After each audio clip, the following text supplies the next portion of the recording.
তার লকাই কোন পবিত্র রবে লকাই কোন হে জানে বলে কথা শুনে সুমঙ্গলের কথা তো শুনলে, এবার কুমঙ্গলের কথা শুনুন।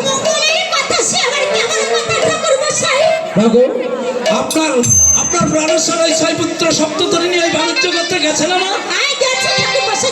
তারপর মাগো তারই এই ছয়পুত্র সপ্ততরী এই কালীঘাট জলে বিসর্জন না অবশেষে রামদূত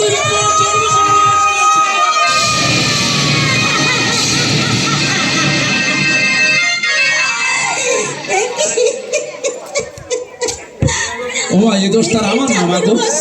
হ্যাঁ বলুন মা। তাহলে ঠাকুর মশাই হ্যাঁ বলুন।